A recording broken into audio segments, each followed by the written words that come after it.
There comes a moment in every human life when the soul, though quiet and patient, begins to tremble beneath the weight of chains it has carried for far too long.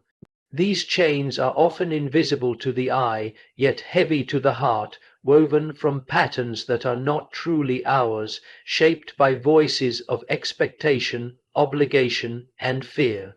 From childhood onward, we inherit rules for survival, ways of being that promise acceptance but demand the surrender of our truest self. We learn to bend, to please, to shrink, and to remain silent even when the inner voice cries out. And so we live, carrying burdens not fashioned by our own hands, but given to us by others, by circumstance, by the currents of life that seemed too powerful to resist. We tell ourselves this is the way it must be, and slowly we forget what it feels like to be free. But deep within, something never forgets. There remains a small flame that refuses to be extinguished. It flickers quietly when we endure what feels unbearable. It trembles when we compromise beyond recognition. It whispers when we silence ourselves too often. That flame is the essence of who we are. The part of us untouched by the world, eternal, unyielding, waiting for the moment when it will finally be heard. For years it may wait, hidden beneath layers of fear and resignation, yet it never dies. And then, almost without warning, it rises. It does not come with loud defiance or dramatic rebellion. It does not need to. Instead, it emerges like a whisper that carries the weight of centuries. A voice from the deepest place within says, "No more." These words, though small, contain the power of transformation. They are not merely a refusal, but a recognition. They are the acknowledgement that life is not meant to be lived as a series of concessions to pain. They are the unveiling of truth that we are not born to remain prisoners to wounds, to betrayals, to expectations that strip us of our worth. The moment a person utters no more, whether in silence or aloud, they awaken to something far greater than survival. They awaken to dignity, to self-respect, to the possibility of love that begins within. This is not a moment that arises easily. It comes often after long nights of suffering, after endless cycles of repeating the same patterns, after growing weary of seeing ourselves diminished. It may come through heartbreak, through disappointment, or through the simple exhaustion of pretending. But whenever it arrives, it is sacred. It is the dividing line between who we were and who we are called to be. For in that instant, the chains begin to break, not because the world changes, but because we do. We find that the power to walk away, to refuse, to draw boundaries, has been within us all along. And as we stand in that revelation, trembling yet resolute, we begin the journey of returning home to ourselves. This declaration is not merely an act of resistance, nor is it only a reaction to suffering. It is the quiet beginning of rebirth. To say no more is to stand at the threshold of transformation, where the old self that endured, tolerated, and submitted begins to dissolve, and the new self, firm and luminous, takes its first breath. In that moment, something shifts deep within the psyche. What once felt impossible, defying patterns, releasing burdens, stepping out of cages, suddenly feels necessary. The words are small, yet they contain a hidden power, like a seed that splits open the soil to reach for light. When a person declares no more, they are not only rejecting what destroys them, they are affirming what sustains them. It is as though an unseen hand within the soul draws a line, one that cannot be erased. On one side lies the past, heavy with compromises and silent suffering. On the other lies the possibility of life lived in authenticity, a life not dictated by fear but by truth. This act of saying no more calls forth an ancient force buried beneath layers of conformity. It awakens the truth that has been forgotten, that we are worthy of love, and that the first love we owe is to ourselves. The awakening does not come with instant ease. It trembles at first, like a flame exposed to the wind. Doubt creeps in, whispering, What if you cannot survive without what you reject? What if standing alone is too heavy? Yet alongside doubt there rises another voice, one stronger, one clearer. It does not shout, for it does not need to. It simply states you were not made to live in chains, and that voice, once faint, begins to grow louder each time the words "no more" are spoken and honored. This act is not selfishness, as some might claim. It is not arrogance nor coldness, it is reverence for life itself, to guard the soul from harm, to protect the inner flame from being extinguished, is to honor the sacredness of existence. For too long, many confuse submission with love, silence with peace, and endurance with strength. But real strength is found in the courage to draw boundaries. Real love is found when we begin to treat ourselves with the same compassion we so freely extend to others, and real peace is not born of pleasing everyone else, but of living in harmony with the truth within us. To declare no more is to rise into that harmony. It is to reclaim the fragments of the self that were scattered by years of neglect. It is to gather them tenderly, as though cradling a child, and to say, "You belong to me again, you are safe here." In this return, the old shadows of self-betrayal begin to loosen, and the soul, long buried under layers of compromise, stirs awake. What emerges is not defiance for its own sake, but dignity, and dignity is the soil where the flower of self-love finally begins to bloom. You see, love of the self is not the shallow admiration of the image in the mirror, nor is it the fragile posture of pride that swells on the surface but crumbles when tested. True self-love is far deeper, quieter, and more enduring. It is recognition, the clear, unwavering awareness that you are more than the masks you have worn, more than the roles you have been forced to play, more than the mistakes you have made or the wounds you have endured. It is to look within and finally see the flame that has always been there, glowing even when you doubted its existence. That flame is your essence, your center, your unshakable dignity. It is the spark of life that existed before the voices of the world tried to define you, and it will remain even after all those voices have faded. When you finally dare to say no more, you are not merely ending a pattern of suffering, you are taking your first step toward guarding that flame as if it were a sacred treasure, because it is. Each time you protect yourself from what diminishes you, each time you draw a boundary, each time you speak the truth rather than swallow it, you are shielding that light from being smothered. And as you do, the flame does not just endure, it grows brighter. It illuminates parts of you that you had forgotten, gifts you buried, and strengths you denied.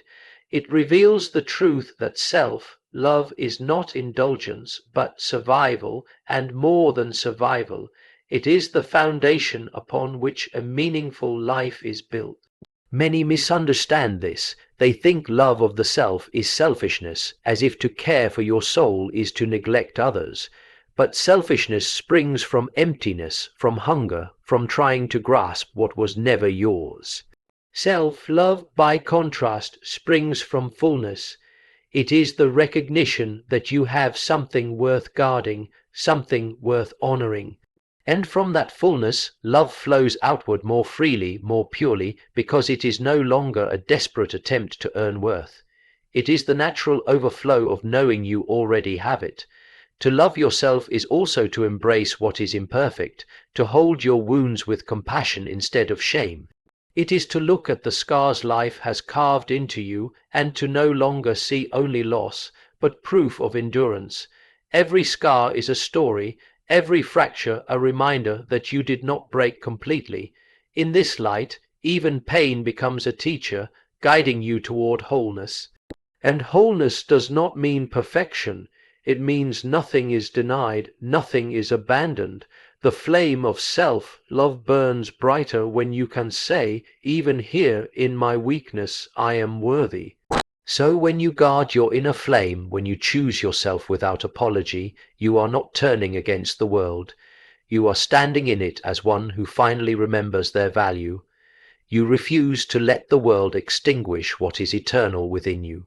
And from that refusal, from that simple but profound act of saying no more, the truest and most enduring love begins to awaken. This moment of awakening is never simple, for to utter no more is to confront the most ancient and insidious of enemies, fear. Fear has lived beside you for years, perhaps even guided your every step, whispering that you cannot survive without the very chains that wound you. It tells you that the familiar, even when painful, is safer than the unknown. It warns that if you let go, you will fall into emptiness, abandoned and alone. This voice is persistent, cunning, and persuasive, for it has always known how to disguise itself as caution, as humility, even as love. And yet the moment of awakening demands that you meet this fear face not with violence but with truth, for truth has a power fear cannot endure. When the words "no more" leave your lips, something remarkable happens. The cords of dependency that once seemed unbreakable begin to fray. You start to see that the approval you once chased was only a mirage, that the illusions you clung to were veils hiding emptiness, and that the comforts you tolerated were merely traps disguised as safety. It is not that these things vanish instantly, but they lose their power. They no longer command your obedience as they once did. And though you may tremble, though every part of you may shake with uncertainty, you realize that trembling is not weakness. It is the sign that you are alive, that you are stepping into new ground. This discovery is humbling. You begin to see that your strength was never measured by how much you could endure while silent, but by the moment you dared to stand, however unsteady, in defense of your soul. Strength is not the absence of fear, but the decision to move despite it. It is like a river pressing against stone for centuries, gentle, persistent, unstoppable, until at last it breaks through. This is how self-love begins to flow when you sever the ties that once bound you. At first it may seem small, almost fragile, like a hidden spring bubbling beneath the earth, but as you continue to honor your boundaries, to resist what harms you, to walk away from what diminishes you, that spring gathers force. It grows into a current that no longer asks permission to move, it simply moves, reshaping the very landscape of your life. Where once there was stagnation, there is now flow. Where once there was suffocation, there is breath. Where once there was resignation, there is the quiet rising of hope. This strength, born of awakening, does not boast. It does not need to be loud. It is steady, certain, like the heartbeat that continues even in the silence of night. It is a reminder that you are capable of more than you imagined, and as you walk forward, step by trembling step, you begin to sense that the chains which once seemed permanent were never forged of iron at all. They were woven of fear. And fear, when faced, dissolves. What remains is the river of self-love flowing freely at last. In saying no more, you are not only refusing what has harmed you, you are also stepping into the life that has been waiting beyond the walls of compromise. It is as though you have been living behind a veil, and suddenly the fabric is lifted. What was once dim becomes clear, what was once confusing becomes simple, and what once felt like destiny is revealed to be nothing more than habit. This clarity does not arrive all at once, but it grows each time you choose to honor the truth within you rather than the lies that have bound you. You begin to see with eyes unclouded, and the patterns that once enslaved you reveal themselves for what they are: cycles, not fate. And when you see a cycle, you are no longer trapped in it. You can name it. You can call it what it is: the need to be approved, the fear of rejection, the longing for comfort even in destruction. Once named, these forces begin to lose their dominion, because darkness thrives only in secrecy. The moment you bring it into the light, the illusion collapses. You realize you were never powerless. You simply forgot the power that was yours. To speak the words "no more" is to step into remembrance. Freedom, then, does not begin with grand victories or sudden transformations. It begins with truth spoken, even in a whisper. It begins when you allow yourself to feel what you had numbed, when you stop pretending that pain is peace, when you choose honesty over silence. That first whisper may feel insignificant, but it is enough to shift the entire structure of your being. It is the seed of liberation, and with time that seed grows roots so deep and branches so wide that no storm can uproot it. This freedom also teaches you to see differently. Where once you only noticed your failings, you now begin to recognize your strength. Where once you blamed yourself for wounds inflicted by others, you begin to understand the difference between what belongs to you and what does not. The heavy burden of carrying everything, your mistakes, their mistakes, the world's expectations, falls away piece by piece, and as it falls, you stand taller, lighter, more whole. But this freedom is not without cost. Each act of truth, each boundary drawn, may bring resistance from those who benefited from your silence. Some will call you selfish, others will accuse you of betrayal. Yet what you are betraying is not them. It is the false version of yourself that was never meant to survive. You are not abandoning love, you are purifying it. You are not closing your heart, you are guarding it, that it may finally beat in rhythm with your soul. So, when you say "no more," you are not only stepping away from the chains, you are stepping into vision. A vision of life as it was meant to be lived, where truth is no longer a luxury but the very air you breathe. And in this vision you begin to realize that the first act of courage was also the first act of love. And from this truth comes love, a love unlike any you have known before. It is not the desperate reaching for approval, nor the fragile joy that depends on the changing moods of others. It is a steady love born from within that flows like a river untouched by the storms around it. This love is patient with your wounds. It does not demand that you erase your scars or silence your pain. Instead, it holds them gently, seeing them not as signs of failure but as sacred marks of survival. Where once you saw brokenness, you now see resilience. Where once you saw weakness, you now recognize endurance. This love does not rush to erase the past, but honors it as the soil from which new life grows. Such love transforms the way you see yourself. No longer do you measure your worth by the eyes of others, by their acceptance, or by the roles they assign you. You no longer live as an actor upon their stage. Instead, you step onto the ground of your own being and declare that it is holy. The need to seek validation dissolves, because you have found a deeper source, a wellspring within you that does not run dry. From this source self-respect flows, and from self-respect comes peace. This peace is not the shallow peace of avoidance, nor the brittle calm of pretending. It is the peace of alignment, the quiet certainty that your life now moves in harmony with your truth. Even when storms come, you remain rooted, for you are no longer torn between who you are and who you pretend to be. This peace is not given by others, so it cannot be taken away. And yet, the beauty of this awakening is not only for yourself. When you begin to love yourself in this way, you love others differently too.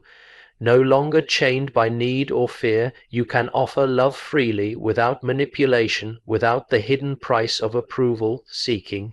Your love becomes cleaner, clearer, more compassionate, because it flows from fullness rather than emptiness.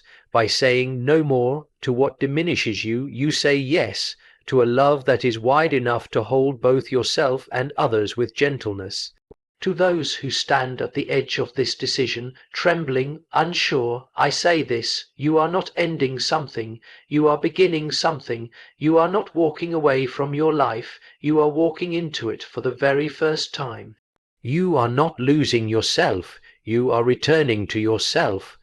This return is the greatest homecoming of all, for it is the moment you realize the miracle you had long forgotten, that you were always enough, not because you earned it, not because others declared it, but because it was the truth from the beginning. And now, with courage, with trembling, with hope, you finally say the words that change everything: no more. And in that saying, you awaken the truest, most enduring love, the love that has been waiting patiently within you all along,